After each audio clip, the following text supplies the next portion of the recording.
RTP. Nos acompaña Javier Gutiérrez Enrique, sociólogo, director de la misión Alianza Noruega del Ecuador. Séptimo encuentro de sociedad civil, prevención de las violencias, con énfasis en reclutamiento de niños, niñas y adolescentes. Podíamos conversar de eso, amigo Gutiérrez. Bienvenido, sociólogo. Muchas gracias a RTP nuevamente por la oportunidad. Con todo gusto, encantado. Buenos días. ¿Cuál es el eje temático de este congreso que están organizando? Sí, cómo no. A ver, yo creo que Guayaquil es pionera en tener un encuentro de sociedad civil por su séptima edición. La primera edición fue en el año 2019, meses antes de la pandemia. La hicimos 2 días seguidos en el centro de convenciones. 2 días. Empresarios, cámaras, universidades, sectores sociales, comunidades, ONGs, cooperación. Vino gente de Colombia, de varias ciudades del país. Un gran evento. La motivación en ese entonces fue cómo nosotros desde Guayaquil y la región, acá la región costa, digamos, fortalecemos nuestro accionar como organizaciones de desarrollo para captar recursos de la cooperación que tradicionalmente han estado concentrados en ciertas poblaciones, ¿no es cierto?, de Sierra y Amazonía, legítimamente no estamos cuestionando, pero que desde Guayaquil necesitábamos un poco discutir cómo desconcentrar eso en beneficio de las poblaciones más pobres, ¿no?, de Guayaquil y la costa. Ese fue el principal motivo. Vino la pandemia y el motivo ya de manera virtual fue el segundo encuentro, era efectos de la pandemia en las condiciones de vida y la parte social. El tercer encuentro todavía fue virtual, ahí se habló de la post-pandemia, ¿no?, la sociedad de guayaquileña post-pandemia. Lo retomamos ya en el 2022, diciembre de 2022. Ahí fue el primer encuentro en el cual tuvimos como temática el incremento de la violencia. Ese año ya empezamos a preocuparnos por la situación de los niños, especialmente de los adolescentes, y la presencia de mayores índices de homicidios, de violencia. Y tuvimos dos voceros internacionales. Un representante que fue parte del proceso de transformación de Medellín y una representante que fue parte del proceso de transformación de Iztapalapa en México. Interesantísimo. Ahí estuvieron personas, incluso del gobierno nacional, del gobierno de aquel entonces, de Guillermo Lasso. Tuvimos 2 días de trabajo. En enero del 23 retomamos las reuniones para armar un plan de trabajo. En ese entonces el gobierno emitió el plan Escuelas Seguras, ¿se acuerdan? Sí. Y empezamos un trabajo muy interesante. Nos demoramos como 2 meses de discusiones, de armar matrices con presupuestos para trabajar en las escuelas en el noreste de Guayaquil, etcétera, etcétera. Y empezamos a trabajar, gobierno local, gobierno nacional, ONGs, cooperación, iglesia, sector educativo, en varios puntos del noreste de Guayaquil, de manera articulada. Muy interesante el ejercicio, incluso con la Policía Nacional. Llegó la crisis política por la muerte cruzada y ahí quedó todo este esfuerzo. ¿Qué es lo que sucede desde entonces? Sucede que hemos estado realizando esfuerzos para retomar ese trabajo colaborativo, porque ese trabajo colaborativo es el que en otras ciudades logró enfrentar la violencia. Y ese es el motivo de este séptimo encuentro. ¿Cuáles son los ejes temáticos de ese mismo, los subapéndices, hablando en términos académicos? Ya, este año, efectivamente, la preocupación sigue siendo la violencia, pero ahora queremos aterrizarlo en trabajos ya reales, concretos, en comunidades, y hemos seleccionado 2 comunidades. Sociovivienda, que sabemos estuvo afectadísima por el tema de la masacre que hubo meses atrás, e Isla Trinitaria en el sur. Y los subtemas, como usted bien menciona, son reclutamiento, justamente, cómo podemos enfrentar la problemática de reclutamiento entre todos, y cómo atender a familias que están siendo desplazadas por la violencia que se están llevando. Ahora le pregunto como sociólogo, ¿cómo enfrentar el reclutamiento? A ver, como sociólogo, no hay una receta única, ¿no? Hay que ver las condiciones de cada ciudad, si se quiere. Pero hay algo, fíjese, hay algo que los diferentes representantes de varias ciudades han coincidido, siendo modelos distintos. El modelo de Medellín fue un modelo interactores, digamos, gremios empresariales, tuvo un papel muy fuerte en el proceso de Medellín, el gobierno local, el municipio, el gobierno central, la cooperación internacional. En Iztapalapa, México, el rol clave para la transformación fue la municipalidad, ahí fue un proceso municipalista. Si vamos a San Pedro Sula, si vamos a Sao Paulo, vemos que en algo difieren, pero en otras cosas son similares. Ya vamos a hablar en qué cosas son similares.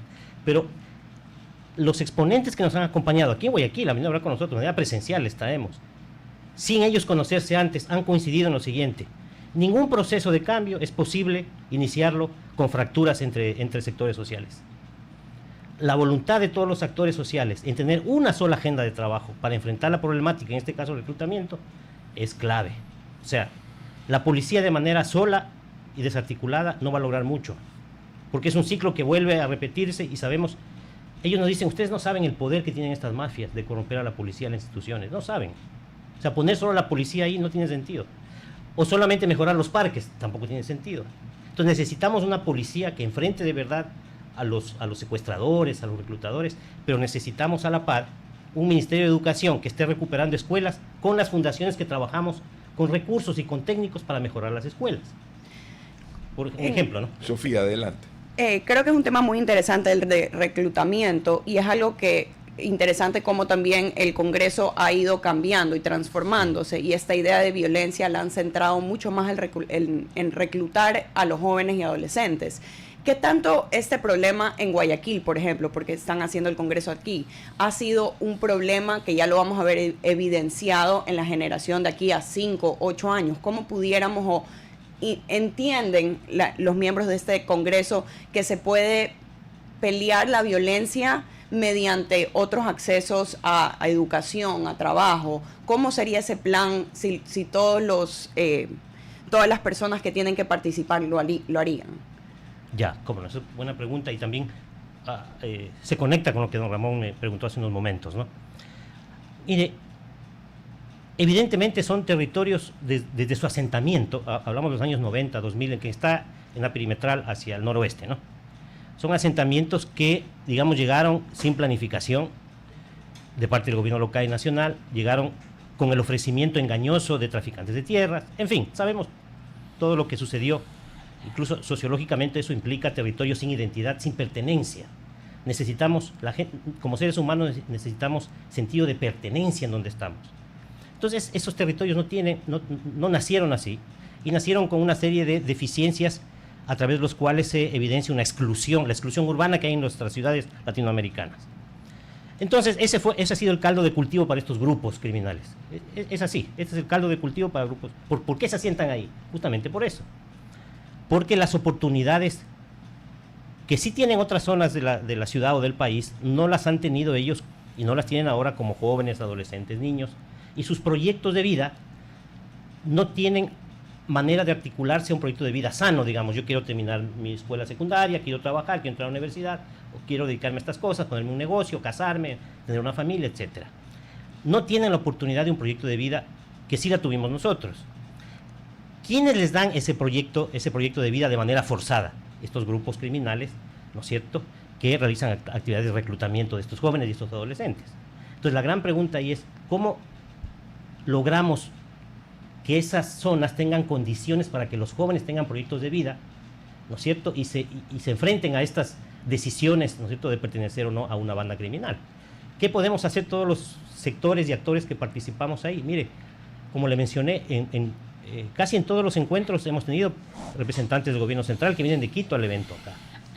Tenemos representantes de varios sectores, de iglesia, de sector empresarial, ahora mismo este programa Mangle, del sector empresarial, que justamente es una unión del sector empresarial para enfrentar esa situación de violencia, va a estar también en el evento.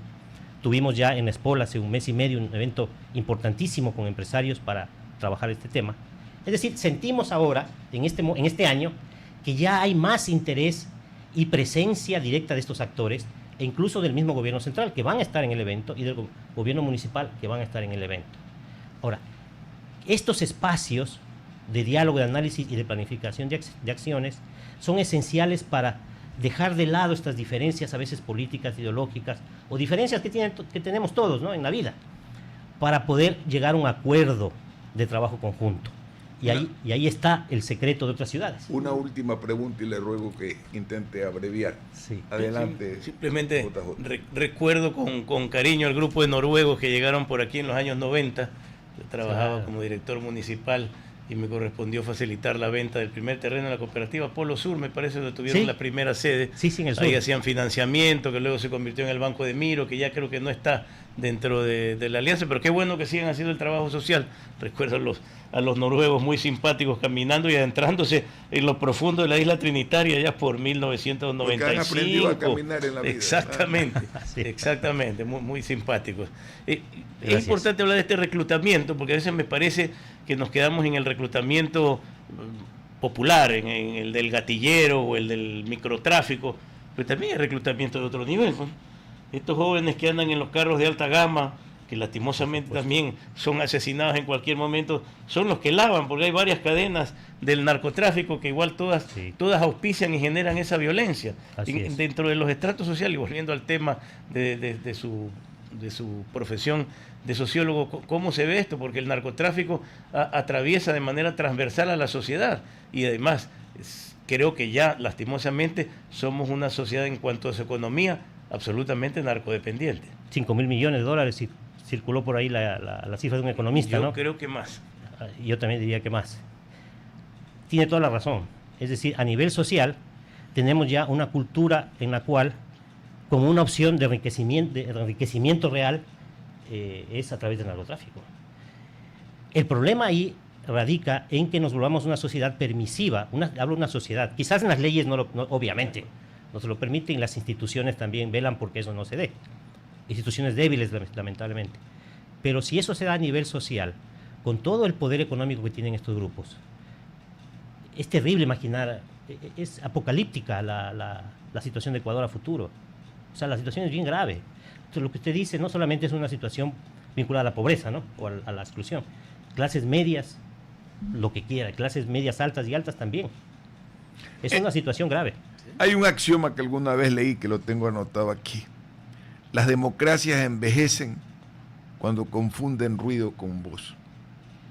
Esta cultura política que tenemos de confundir ruido con voz, ¿cuánto ha influenciado en la estructuración y estratificación de todo lo que estamos viviendo, sociólogo Gutiérrez?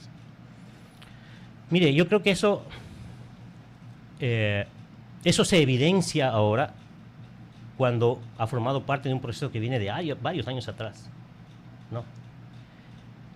Tenemos históricamente instituciones muy débiles, o sea, el sistema de justicia, sabemos todos los problemas que ha tenido toda la vida, ahora más por el accionar de estos grupos poderosos, ¿no? De la criminalidad internacional.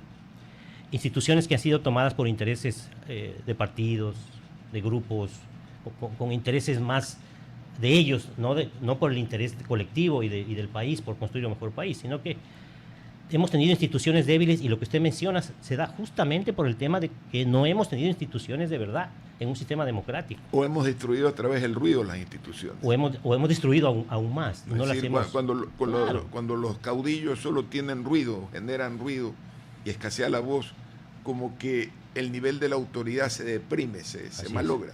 Es un poco en la palabra, parece mentira, pero los lingüistas creo que estarían de acuerdo con ese postulado. Creo que lo saqué de un libro de un experto en el lenguaje. ¿Cómo restaurar ese clima necesario para que la juventud crezca? Y le digo breve porque ya estoy sobre un minuto para terminar la película.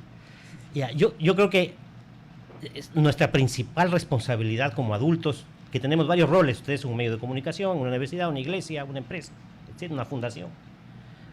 Nuestra principal responsabilidad es velar por la orientación de estos chicos. O sea, el país está yendo al despeñadero, perdón la expresión. Es verdad. ¿No? Entonces, debemos dar mensajes y señales distintas. Sergio Fajardo, cuando fue alcalde de Medellín, dijo una vez: nosotros los políticos, estaban en proceso de recuperación de la ciudad, ¿no? Nosotros los políticos y los adultos somos pedagogos de la sociedad. Lo que hacemos los políticos tiene efectos en la conducta de la sociedad. Veamos cuál es la conducta de nuestros políticos y qué está pasando en la sociedad. No voy a poner más asuntos sobre eso, imagínense. Estamos viendo a políticos dialogando y uniéndose con élites económicas, sociales, para rescatar al país de esta situación que vivimos. Yo no veo nada de eso.